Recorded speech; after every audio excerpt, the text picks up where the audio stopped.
Hello friends, welcome to the class. तो करते हैं शुरू चैप्टर 12 रिप्रोडक्शन इन प्लांट्स के साथ। आज हम बहुत कुछ पढ़ने वाले हैं प्लांट्स के बारे में।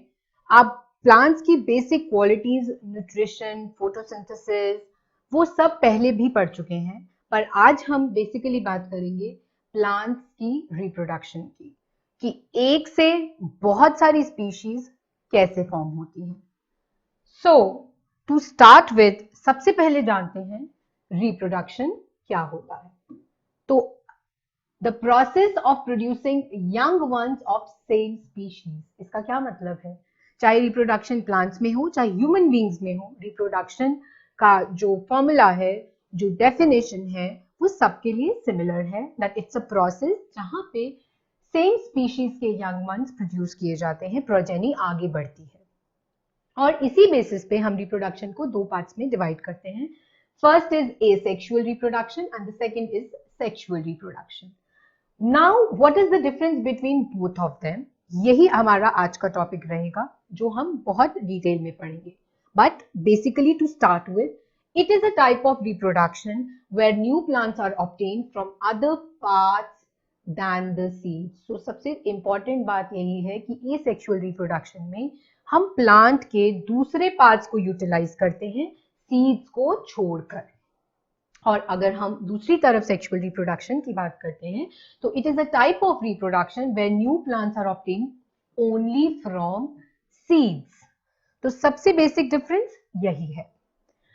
कमिंग टू अदर पार्ट्स, जहां मैंने बोला कि एसेक्सुअल रिप्रोडक्शन में हम अदर पार्ट्स यूज करते हैं, उसके बेसिस पे we have vegetative propagation, we have budding, we have fragmentation and we have spore formation. ये सारे प्रोसेसेस बहुत इंटरेस्टिंग हैं और अब हम एक एक करके इन सारे प्रोसेसेस को डिटेल में पढ़ेंगे। तो सबसे पहले हम स्टार्ट करते हैं वेजिटेटिव प्रोपगेशन से। आप नाम से ही आपको पता चल रहा है वेजिटेटिव प्रोपगेशन। प्रोपगेशन से तो वो प्रोपगेट होंगे, नई नई वेराइटीज आएंगी, लेकिन कैसे? वेजिटेटिवली। अब ये फिर दो पार्ट्स में डिवाइडेड है। ये नेचुरल मेथड से भी हो सकता है और आर्टिफिशियल मेथड से भी किया जाता है। पर सबसे पहले हम बात करते हैं नेचुरल मेथड की, जहां पे हम स्टेम यूज कर सकते हैं, लीफ यूज कर सकते हैं और रूट यूज कर सकते हैं किसी भी प्लांट का, ताकि हमें नया प्लांट मिल सके। और जब हम आर्टिफिशियल मेथड की बात करेंगे तो वहां पे हम कटिंग यूज करते हैं। तो आइए देखते हैं। सबसे पहले अगर हम मॉडिफाइड स्टेम्स की बात करते हैं, तो किस तरह से स्टेम्स से ही हम एक नया प्लांट रिप्रोड्यूस करवा सकते हैं। तो आप सब ये घर में यूज करते हो, सब लोग पोटैटोज खाते हैं, यस और नो? आप सबके घर में जिंजर होता है, अदरक होता है। तो आप जब कभी भी इतने सारे लॉट में से कोई आपको ऐसा जिंजर दिखता होगा जिसमें आपको लग रहा होता होगा कि वहां पे आप रूट्स देख सकते हो। या सिमिलरली अगर हम पोटैटोज की बात करें, तो पोटैटोज में आपको आईज नजर आती हैं। अगर पोटैटो थोड़ा सा पुराना हो गया है या कुछ दिनों तक पड़ा हुआ है, तो इतने सारे लॉट में से कोई ना एक आलू तो ऐसा होता ही है जिसमें बड्स ग्रो करने शुरू कर देते हैं, आईज दिखनी शुरू हो जाती हैं। तो आपके लिए इंटरेस्टिंग बात यह है कि ये सारे बड्स जो है, they give rise to new roots and shoots, अगर आप उनको प्रॉपर कंडीशंस में रखो। तो उसी जगह पे जब आप जिंजर की बात करते हैं, आप देखते हैं कि उसकी बॉडी में बहुत सारे ऐसे स्पेसेस होते हैं, ऐसी होती है जहां पे आप नए रूट्स और शूट्स को ला सकते हो, जो आप यहाँ पे देख रहे हो। यस, तो अगर हम इसी को सॉइल में सब कर दें और इसको प्रॉपर कंडीशन, न्यूट्रिशन दिया जाए टाइमली, आपके पास पोटैटो, जिंजर घर में ही उग जाएंगे, आपको कहीं जाने की जरूरत नहीं है। Next I talk about leaf, जो कि प्लांट का एक और इंपॉर्टेंट पार्ट है, और इसका सबसे अच्छा एग्जाम्पल है ब्रायोफिलम प्लांट। ब्रायोफिलम प्लांट को ग्रो करने के लिए, अगेन एज आई सेड, आपको कोई मेहनत करने की जरूरत नहीं है। अगर आपके पास ऑलरेडी एक ब्रायोफिलम प्लांट एग्जिस्ट करता है, आप देखेंगे कि ब्रायोफिलम प्लांट के लीफ के ऊपर, जैसा आप यहाँ देख सकते हैं, बहुत सारे बड्स ग्रो करना शुरू कर देते हैं। और अगर अगेन हम इनको नेचुरल कंडीशंस दे जहां पे ये ग्रो कर सकते हैं, आप देखोगे थोड़े टाइम बाद उनमें से रूट्स निकलने शुरू हो जाते हैं। यहीं से नई प्रोजेनी की शुरुआत हो जाती है। तो आपको कोई मेहनत नहीं करनी, आपको जाके सीड्स खरीदने की जरूरत नहीं है, आपको किसी से हेल्प लेने की जरूरत नहीं। आप घर में ही एक ब्रायोफिलम लीफ से आप बहुत सारे ब्रायोफिलम प्लांट्स ग्रो कर सकते हैं। Then we talk about how can we grow new plant from roots. एक बहुत सिंपल तरीका है हमेशा डिफरेंशिएशन रखने का, क्योंकि जब मैं आपकी एज में थी तो मेरे साथ भी यही प्रॉब्लम होता था। तो जब हम कुछ फ्रूट्स या कुछ ऐसे रॉ वेजिटेबल्स देखते हैं, शेप बहुत मैटर करती है। अब अगर आप कभी किसी कैरेट को देखते हो या आप स्वीट पोटैटो को देखते हो, आपको उसकी शेप टैपरूट की तरह नहीं लगती? टैपरूट ऐसा ही होता है ना, आप सबने पढ़ा है। या रेडिश की बात करें, कैरेट भी उसी तरह लगती है और स्वीट पोटैटो भी, रेडिश भी। ये सब एग्जाम्पल्स हैं हमारी प्रोपगेशन बाय रूट्स के, क्योंकि आपके मन में जब भी स्टेम और रूट को लेके कंफ्यूजन होता है, आप उसकी शेप से उसको रिकॉग्नाइज कर सकते हो। तो ये सारा इसीलिए बताया जा रहा है क्योंकि यहाँ पे भी आपको रूट हेयर्स नजर आते हैं जब आप कैरेट्स की बात करें। ये सारे प्रोपगेशन बाय रूट्स हैं। तो अगर मेरे पास कैरेट है, स्वीट पोटैटो है, मुझे कुछ करने की जरूरत नहीं है। टेक वन ऑफ देम, उसे मिट्टी में डालो, उसे प्रॉपर न्यूट्रिशन दो और थोड़े दिन बाद आप देखोगे उसी में से बड्स निकलने शुरू हो गए हैं। शूट और रूट सिस्टम दोनों डेवलप हो गया है, जिसकी वजह से आप सरप्लस नंबर ऑफ कैरेट्स घर में उगा सकते हो, surplus number of sweet potato, radish सब घर में उगा सकते हो। बस याद क्या रखना है, एग्जाम्पल्स, कि किसको रूट से प्रोपोगेट करना है, किसको शूट से प्रोपोगेट करना है, किसको स्टेम से करना है, किसको लीफ से करना है। Now this is the artificial method जो आपने पढ़ा था ऑफ वेजिटेटिव प्रोपोगेशन। और ये भी हम लोग, जो लोग गार्डनिंग में इंटरेस्टेड होते हैं, वो लोग ये स्टेप्स बहुत फॉलो करते हैं, क्योंकि आपने एक बार तो माली को बुलवा के पौधा लगवा दिया, लेकिन जब आपको ये सब चीजें पता होती हैं तो आपको बार बार उसकी हेल्प की जरूरत नहीं पड़ेगी। आपको बार बार वो प्लांट खरीदने के लिए पैसे नहीं लगाने पड़ेंगे, क्योंकि आप ये खुद ब खुद प्रोपोगेट कर सकते हैं with the help of cutting. इसमें सबसे कॉमन एग्जाम्पल आता है रोज प्लांट का, जो आप लोग बहुत ज्यादा करते होंगे क्योंकि रोज सबको पसंद है। अगर कहीं पे भी आपके पास रोज प्लांट प्रेजेंट होता है, हम उसकी स्टेम का वो वाला हिस्सा कट करते हैं जहां पे एक्सिलरी बड प्रेजेंट है। ये बहुत जरूरी है क्योंकि उस बड से नया प्लांट अपने आप प्रोपोगेट करेगा, अगर आप उसको कुछ दिन के लिए सॉइल में सब डिप कर दोगे और उसको प्रॉपर न्यूट्रिशन एज जैसे दूसरे प्लांट्स को देते हो उसको देना है। इसी कैटेगरी के एग्जाम्पल्स हैं शुगर केन, क्रिजांथियम, डालिया। ये सारे कटिंग मेथड से प्रोपोगेट कर सकते हैं। तो आपके पास अगर इनमें से कोई भी एक प्लांट है, आप उसी से सरप्लस नंबर ऑफ प्लांट्स को जनरेट कर सकते हो। और फार्मर्स भी यही करते हैं जिनकी नर्सरीज हैं, वो सब बार बार प्लांट्स को ग्रो नहीं करते, क्योंकि जब आप ये वाले मेथड यूज करते हो तो उसके अपने एडवांटेजेस और डिसएडवांटेजेस हैं, जो हम आने वाली स्लाइड्स में पढ़ेंगे। तो सबसे पहले अगर मैं वेजिटेटिव प्रोपोगेशन की एडवांटेजेस की बात करती हूँ, आप खुद समझ सकते हैं कि ये शॉर्ट पीरियड ऑफ टाइम में होगा, क्योंकि जो मेन पार्ट था जहां पे इतना टाइम लगता है एक सीड को जर्मिनेट करना, तो अभी तो आपके पास ऑलरेडी एक ग्रोन पार्ट है, उसका सिर्फ बड्स निकलते हैं और जैसे ही बड निकलते हैं आप उसको डिप करते हो, जहां से एक नया प्लांट अपने आप आ जाता है। तो टाइम हमारा वहां पे बहुत सारा बचता है। Then it is a surer method. Surer means 100% guarantee है कि वो स्पॉइल नहीं होगा, उसमें से प्लांट जेनरेट होगा ही होगा। तो आपको यहाँ पे वेस्टेज का प्रॉब्लम नहीं है, क्योंकि एक्चुअली आपने कुछ स्पेशल खर्चा भी नहीं। एंड जब हम बात करते हैं डिसएडवांटेज की, yes, so plants are more susceptible to diseases as they are genetically identical.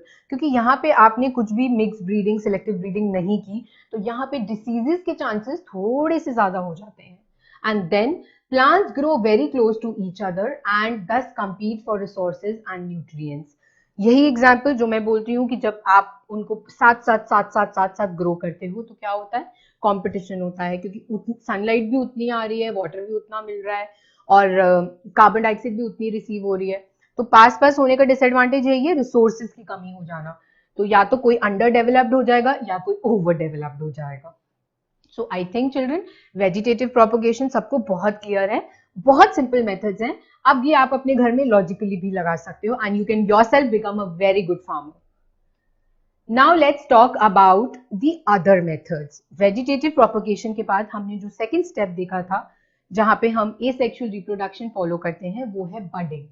अब यहाँ पे भी बड है, please it's a request, confuse मत होना बच्चे। कहीं बार इस बडिंग को जो आपने लीफ, स्टेम, रूट वाले बड्स हैं उससे मिक्स कर देते हैं, तो ये वो बडिंग नहीं है, ये होती है ईस्ट में। Yeast is a living single cell और आप देख सकते हैं इसमें एक न्यूक्लियस है। तो ये नेचर का मैजिक है, हर एक छोटे से छोटे माइक्रो ऑर्गेनिज्म की भी रिप्रोडक्शन प्रोसेस होती है जो जनरली हमें अपनी आंखों के सामने कभी नजर भी नहीं आती। सो यीस्ट सेल का ये एक सिंगल सेल है। आप देख सकते हैं इसमें न्यूक्लियस कैसे कैसे धीरे धीरे डिवाइड होना शुरू हो गया है और यहाँ पे धीरे धीरे एक छोटा सा बड डेवलप होना शुरू हो जाएगा और over a period of time ये जो बड है और ग्रो होता है और धीरे धीरे आप देखोगे a chain of bud starts developing here. जब ये चेन ऑफ बर्ड्स बनती है और फर्स्ट बर्ड को लगता है कि अब वो इंडिपेंडेंटली अपने आप को एग्जिस्ट कर सकता है, ये पेरेंट बॉडी से खुद को डिटैच कर लेता है और एक पेरेंट सेल बन के वहां से ही साइकिल दोबारा शुरू करता है। तो अगर एक ही सेल से इतने सारे चेन ऑफ रिएक्शंस होते हैं तो आप इमेजिन कर सकते हो कि कितनी जल्दी ये प्रोसेस होता होगा, विद इन सेकेंड्स।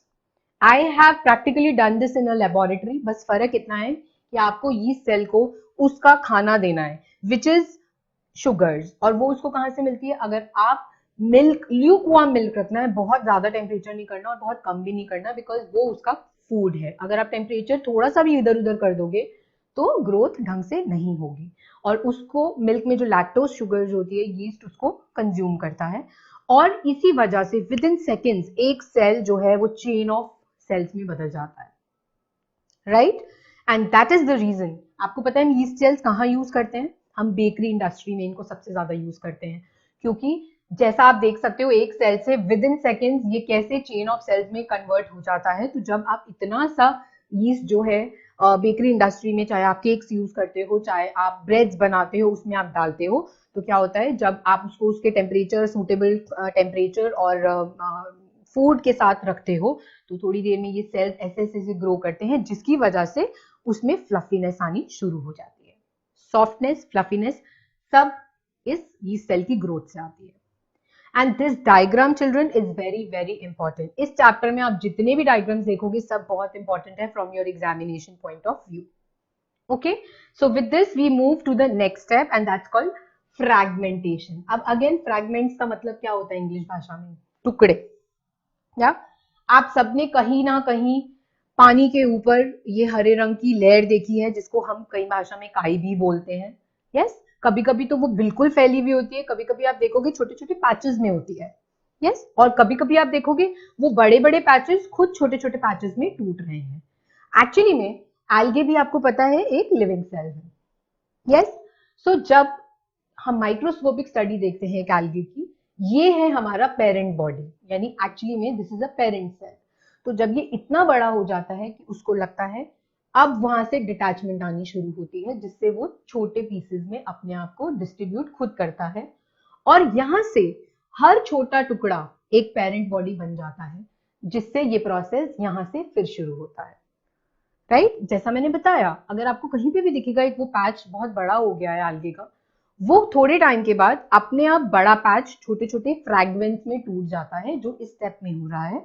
और न्यूट्रिशन के साथ थोड़े टाइम में वो छोटा जो आप फ्रैगमेंट देख रहे हो वो खुद एक पेरेंट बॉडी बन जाता है और कुछ टाइम के बाद दोबारा से इसके भी 3 हिस्से हो जाएंगे, मे बी 4 हो जाएंगे, मे बी 5 हो जाएंगे, डिपेंडिंग अपॉन ये कितना ग्रो करता है। एंड ये प्रोसेस जनरेट होता रहता है।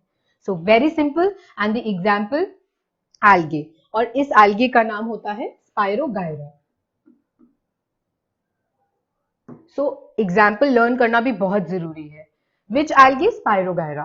तो आपको कंफ्यूज बिल्कुल भी नहीं होना। फ्रैगमेंटेशन, अगर आप कभी कंफ्यूज होते हो, नेम याद रखो कि यहाँ फ्रैगमेंट्स हो रही हैं, वहां बडिंग हो रही है, तो आपके सामने प्रोसीजर पूरा का पूरा क्लियर हो जाएगा। Okay, now I talk about spores. Spores, अब दोबारा से मैं हेल्प करूंगी नेम से ही। स्पोर्स क्या होते हैं? आप देख सकते हैं छोटे छोटे छोटे छोटे दाने टाइप्स, राइट? हम इनको स्पोर्स बोलते हैं। और अगर आप पीछे देखोगे तो आपको ब्रेड दिख रही है एक, और अजीब से कलर की ब्रेड है जिसमें अलग अलग कलर्स और आपको लग रहा है कि बहुत अनहेल्दी है। और अगर मैं सही तरीके से बोलूं तो ये सारा कभी ना कभी आपके साथ हुआ होगा स्कूलिंग में, ऑफिस में, जहां आप अपना लंच बॉक्स भूल जाते हो और आप उसको थोड़े दिन बाद खोलते हो तो देखते हो, या कभी कभी घर में हम स्टेल ब्रेड छोड़ देते हैं, उसमें मॉइस्चर आ जाता है और थोड़े दिन बाद जब आप देखोगे तो उस ब्रेड पे अलग अलग कलर के पैचेस आने शुरू हो जाते हैं, राइट? ये क्या है? It's called, the process is called spore formation and this is very unhealthy, क्योंकि ब्रेड मोल्ड में it's a type of fungus जो लगता है। सो इस टाइम पे एक्चुअली में क्या होता है, स्पोर्स जेनरेट होती हैं, और ये जो स्पोर्स हैं उनकी एक आउटर बॉडी होती है जिसको हम स्पोरांजियम बोलते हैं। तो जब ये स्पोरांजियम की जो कंडीशंस हैं वो फेवरेबल होती हैं, वो स्पोरांजियम फूट जाता है और ये सारे स्पोर्स जो उसके बीच में होते हैं वो जगह जगह पे फैल जाते हैं, और जब ये जगह जगह पे जहां पे भी फैलेंगे वहां पे ये फंगस फैलता जाएगा। Okay, so this is how spore formation takes place. और जनरली स्पोर फॉर्मेशन उन्हीं प्लांट्स में होता है लाइक मॉसेस, फर्न्स, ये सब एग्जाम्पल है स्पोर फॉर्मेशन के, क्योंकि इन प्लांट्स में फ्लावर्स नहीं होते हैं। एंड एज आई सेड, इनमें स्पोरांजियम होता है, ये हार्ड कवरिंग जिसके अंदर बहुत सारे स्पोर्स प्रेजेंट हैं। तो जब स्पोरांजियम के लिए कंडीशंस फेवरेबल होती हैं कि अब वो फूट सकता है, ये बर्स्ट हो जाता है और ये सारे स्पोर्स जो हैं वो जगह जगह पे गिरते हैं, जो मैं आपको यहाँ दिखा रही हूँ, और जहां जहां पे गिरेगा ये फंगस इस तरह से फैलता जाएगा। So this method is called spore formation and reproduction of this type of variety आप देख सकते हैं बिना कुछ करे ही how it is spreading so quickly. Okay? So children, अभी तक मैंने आपको asexual reproduction की सारे methods पढ़ा दिए हैं. Now let's talk about the type of reproduction in a plant which is with sexual mode. But उससे पहले एक question आता है कि प्लांट में कौन सी ऑर्गन रिस्पॉन्सिबल है रिप्रोडक्शन के लिए? What is the answer? The answer is a flower. Yes. और ये आपको डिस्क्राइब करता है एक फ्लावर का structure. It is very very very very very, मैं जितने वेरी बोलूं it's very important, very important. सब बच्चों को आंखें बंद करके फ्लावर का स्ट्रक्चर बनाना आना चाहिए. It is very important. आप जब ये फ्लावर का स्ट्रक्चर देखते हो तो आपको नजर आता है ब्यूटीफुल शेप्ड पेटल्स है, अलग अलग कलर्स होते हैं, अलग अलग फ्रेग्रेंसेस होती हैं, सबका अपना एक रोल है, राइट? बट उससे पहले मैं 4 मेजर पार्ट्स की बात करती हूँ, जो है स्टेमन जिसको हम मेल रिप्रोडक्टिव पार्ट बोलते हैं, देन यू हैव पिस्टिल जिसको हम फीमेल रिप्रोडक्टिव पार्ट बोलते हैं, then you have the beautiful petals जो अट्रैक्ट करता है पॉलिनेटिंग एजेंट्स को, ये मैं बताऊंगी क्यों, and then you have sepals which is protecting the flower during the bud stage, क्योंकि उसके बाद जो फ्लावर है वो कंप्लीटली ग्रो होना शुरू हो जाता है. तो सबसे पहले यहाँ पे हमें बस यही पता होना चाहिए फ्लावर के मेन 4 पार्ट्स होते हैं, स्टेमन, पिस्टिल, पेटल्स एंड सेपल्स. सबका अपना अपना रोल है जिसके बारे में हम 1 by 1 पढ़ेंगे. तो अगर हम बात करते हैं सबसे पहले स्टेमन की, यानी जो हमारा मेल रिप्रोडक्टिव पार्ट है, आप देख सकते हो जो स्टेमन है वो 2 पार्ट्स में डिवाइडेड होता है, एंथर और फिलामेंट. फिलामेंट जो है वो है हमारा थ्रेड लाइक स्ट्रक्चर, और जो एंथर है that is the top notch जो आपको दिख रहा है. और अगर मैं बात करती हूँ फीमेल रिप्रोडक्टिव पार्ट की, उसको हम 3 पार्ट्स में डिवाइड करते हैं, जहां पे ऊपर का पार्ट जो होता है that is called the stigma, नाम से पता चलता है it is sticky, and then नीचे it passes to the style, और finally it reaches the ovary जहां पे एक्चुअली में एम्ब्रियो ग्रो होता है. ठीक है, अब समझना ये है कि किस तरह से फ्लावर्स में रिप्रोडक्शन होती है, लेकिन उससे पहले हमें एक चीज पढ़नी है, पॉलिनेशन. तभी हम रिप्रोडक्शन को पॉलिनेशन से लिंक करेंगे. So pollination is the process of transfer of pollen grains from anthers to stigma. अब इसमें एंथर्स क्या है, स्टिग्मा क्या है, ये मैं आपको दिखा चुकी हूँ. And let me take you back here, जहां आपको दोबारा से दिखाती हूँ कि ये हमारे स्टिग्मा थे और ये हमारे एंथर्स हैं, और एक फ्लावर में ये दोनों प्रेजेंट होते हैं. सो आपने देखा किस तरह से ये एंथर जो है वो इस स्टिग्मा पे आएगा, स्टिक होगा क्योंकि of its sticky nature, and this process will become pollination. और just see the beauty of nature, ये कराने में, ये प्रोसेस होने के लिए नेचर ने अपने सारे पॉलिनेटिंग एजेंट्स रखे हुए, छोड़े हुए हैं, जो ये प्रोसेस करने में हेल्प करता है. पॉलिनेटिंग एजेंट्स कौन कौन से हैं वो हम अभी डिस्कस करेंगे.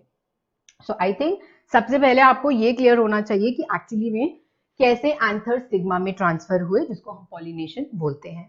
पॉलिनेशन 2 तरह की है, सेल्फ पॉलिनेशन, क्रॉस पॉलिनेशन. अब नाम से पता चल रहा है, सेल्फ पॉलिनेशन का मतलब है सेल्फ मतलब खुद. तो इस केस में क्या होता है, pollen grains जो हैं वो ट्रांसफर होते हैं anther to stigma of a flower of the same plant or another flower of the same plant. तो यहाँ पे सबसे बड़ी चीज जो नोट करनी है वो है कि प्लांट हमारा सेम है, ओके। और जब मैं क्रॉस पॉलिनेशन की बात करती हूँ, होता सब कुछ वही है। डिफरेंस यहाँ क्या आएगा कि यहाँ पे प्लांट सेम नहीं रहेगा, यहाँ पे प्लांट्स दो अलग अलग होंगे। If this is one plant, this is another plant, तो यहाँ पे पॉलिनेशन बिटवीन टू प्लांट्स हो रही है। और इस केस में आपका प्लांट सेम ही रहेगा, तो चाहे वो एक ही फ्लावर हो प्लांट का या उसी प्लांट का दूसरा फ्लावर हो, plant will be the same. ठीक है।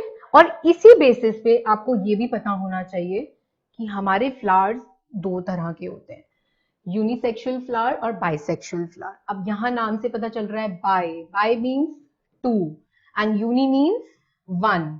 तो इसका मतलब यूनिसेक्सुअल फ्लावर्स वो होते हैं जिसमें एक ही रिप्रोडक्टिव ऑर्गन होता है, या तो मेल पार्ट होगा या फीमेल पार्ट होगा, या तो पिस्टिल होगा या तो स्टेमन होगा। और बाइसेक्सुअल होते हैं जिसमें दोनों पार्ट्स प्रेजेंट होते हैं, मेल भी और फीमेल भी। ठीक है। तो नेचर ने सब चीजों के लिए अरेंजमेंट्स किया है। वैसे अगर वो यूनिसेक्सुअल होगा तो क्या होगा, कहीं और से मेल पार्ट आ जाएगा, और अगर उसके पास फीमेल पार्ट होगा तो कहीं और से मेल पार्ट आ जाएगा, राइट। और बाइसेक्सुअल को तो वैसे ही जरूरत नहीं होगी क्योंकि उस फ्लावर में दोनों प्रेजेंट हैं, जैसा मैंने आपको दिखाया था चाइना रोज, जो एग्जाम्पल आपने देखा था, इस फ्लावर में मेल और फीमेल पार्ट दोनों प्रेजेंट है, तो इसको हम बाइसेक्सुअल फ्लावर बोलेंगे। और अगर इनमें से एक भी प्रेजेंट ना हुआ, यानी अगर सिर्फ स्टेमन प्रेजेंट होगा तो ये यूनिसेक्सुअल हो जाएगा, और पिस्टिल प्रेजेंट होगा तो ये यूनिसेक्सुअल हो जाएगा। अब हम देखते हैं कि किस तरह से पॉलिनेटिंग एजेंट्स पॉलिनेशन करने में हेल्प करते हैं। बहुत ही इजी वे है। सबसे ज्यादा रोल होता है हवा का, पानी का और इंसेक्ट्स का। अभी मैंने शुरू में आपको बताया था कि ये कुदरत की देन है कि जो फूल होते हैं उनके सुंदर सुंदर कलर्स होते हैं, खुशबू होती है, और जो उनके पेटल्स होते हैं उनकी शेप कितनी अलग अलग होती है, और हम सबसे ज्यादा एक पौधे में उसकी फ्लावर्स की वजह से अट्रैक्ट होते हैं। यही काम है इन पॉलिनेटिंग एजेंट्स का भी। जब इंसेक्ट्स की बात करते हैं, बर्ड्स की बात करते हैं, वो अट्रैक्ट होती हैं फ्लावर्स को देख के, उनकी फ्रेग्रेंस से, उनके कलर से, ताकि पॉलिनेशन हो सके।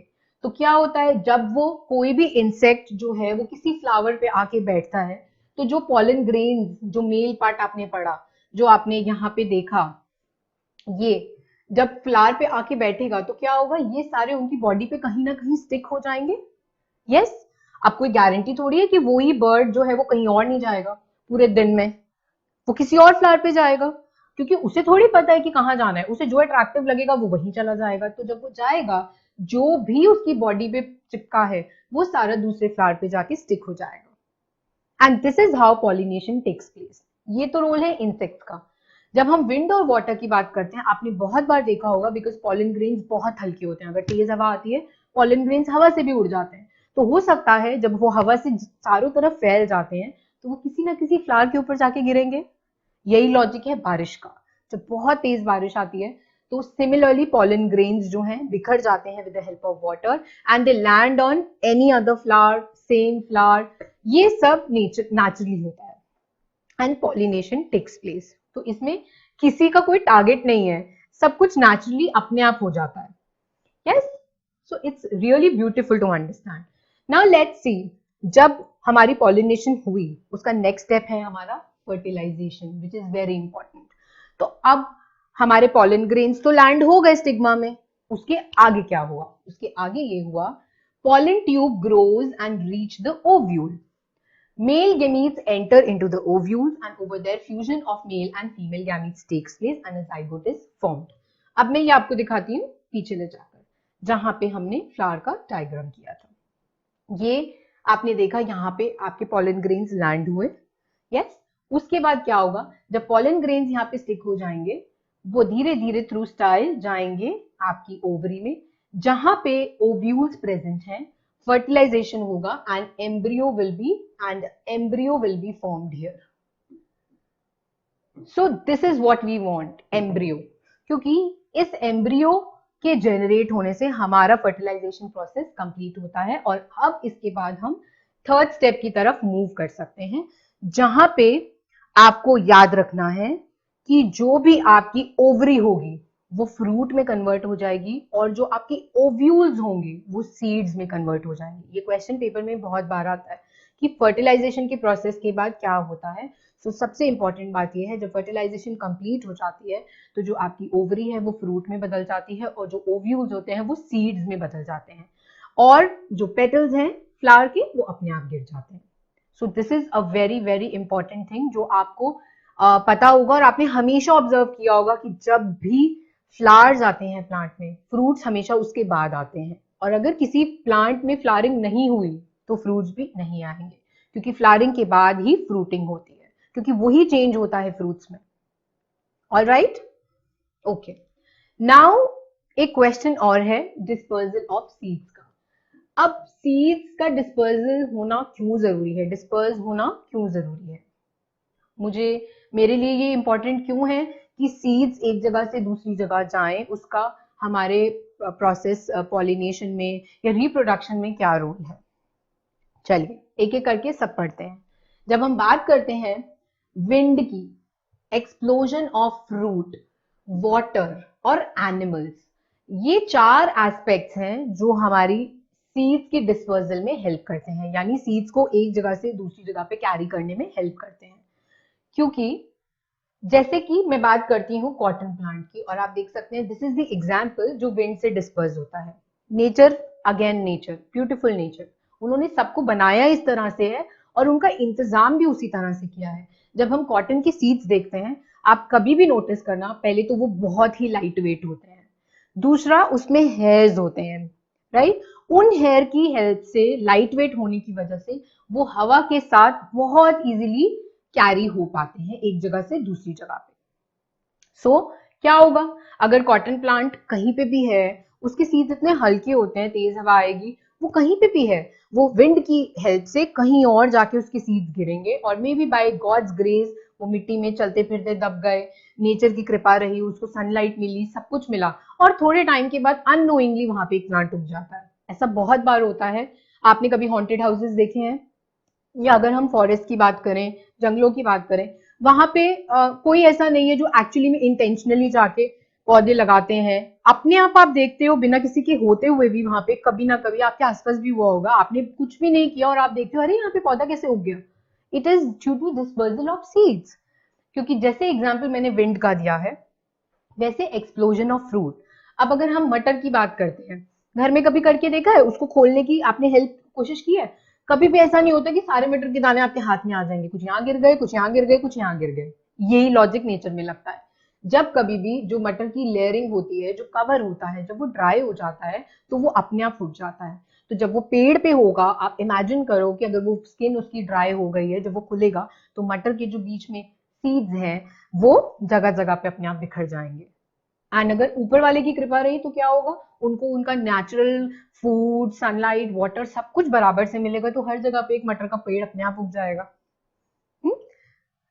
उसी तरह से वाटर की बात करें, अब बहुत सारे ऐसे प्लांट्स हैं जो कि पानी के पास उगते हैं, स्पेशली उसमें सबसे पहले कोकोनट ही आता है। आपने देखा बीचेस के पास ही पाया जाता है। तो ये भी नेचर का एक करामात है, क्योंकि जो उसके सीड्स होते हैं वो वाटर के थ्रू ही बहुत इजीली डिस्पर्स होते हैं, क्योंकि गिरते उसमें है और पानी उन्हें एक जगह से दूसरी जगह पे बहा के ले जाता है। बट यहाँ पे भी रोल यही आता है कि नेचर ने उनको हेल्प भी दी है। कोकोनट के जो सीड्स होते हैं वो हमेशा लाइट होते हैं ताकि पानी उसको बहा सके, और दूसरा उनके ऊपर एक फाइब्रस कोटिंग होती है जो उनको स्विम करने में हेल्प करता है, राइट? सो इसी की वजह से वाटर में ये इजीली एक जगह से दूसरी जगह पे ट्रांसफर हो जाते हैं। Then we talk about a very interesting thing and that's called xanthium seeds. Xanthium में आप सीड्स देख सकते हो, आपको क्या दिख रहे हैं? इनको हम बोलते हैं हुक्स। तो ज़ैंथियम एक एग्जाम्पल है ऐसे सीड्स जिनमें हुक्स होते हैं। तो कैसे हेल्प होती है, अगर कोई भी एनिमल गलती से भी ज़ैंथियम के पास आ गया, उनके जो हुक्स हैं वो उनकी बॉडी से अटैच हो जाते हैं, और वो एनिमल जहां पे भी जाएगा वो प्लांट वहीं चला जाएगा, वो सीड वहीं जाके उनके साथ दब जाएगा। बहुत फनी एग्जाम्पल था। आप मानो कोई मंकी है या कोई भी ऐसी बर्ड है या एनिमल है जिसने इनमें से किसी का सीड खा भी लिया, राइट? खा भी लिया, तो वो उनके लिए तो कोई स्पेशल टॉयलेट्स नहीं है, वो कहीं पे भी एक्सक्रीट कर देते हैं। तो वो जहां एक्सक्रीट करेंगे वो सीड वहीं निकल जाएगा और वहीं मिट्टी में दब जाएगा, और आपको, नेचर को, एक नया प्लांट मिल जाएगा। सो नोइंगली अननोइंगली कोई जानबूझ के नहीं कर रहा है, ये प्रोसेसेस नेचुरली आपके आसपास होते रहते हैं जिससे नेचर का भला है। क्योंकि इसका फायदा क्या है, इसका सबसे बड़ा फायदा ये है कि आपकी जो डाइवर्सिटी है वो मेंटेन्ड रहती है। अलग अलग जगहों पे भी आपको वो प्लांट्स मिल सकते हैं जो आप यूजुअली वहां ग्रो नहीं करते। ठीक है, फॉर एग्जाम्पल वाटर के थ्रू अगर कोकोनट के सीड्स ऐसी जगह पे चले गए जहां कोकोनट प्लांट ही नहीं है और वो इजीली फ्लरिश हो जाता है, सर्वाइव कर जाता है, तो कोकोनट की प्रोजेनी वहां पे भी आ जाएगी। यस, सो ये बहुत सिंपल चीजें हैं, बट जस्ट थिंक कि आपके आसपास ऐसा कैसे होता है, right? So children, I hope with this slide everything has come to your mind, और ये सारा ज्ञान आप अपने घर की गार्डनिंग में यूज कर सकते हो और आप बहुत अच्छे गार्डनर्स बन सकते हो। So I hope you all enjoyed and understood every aspect of today's topic. Bye bye.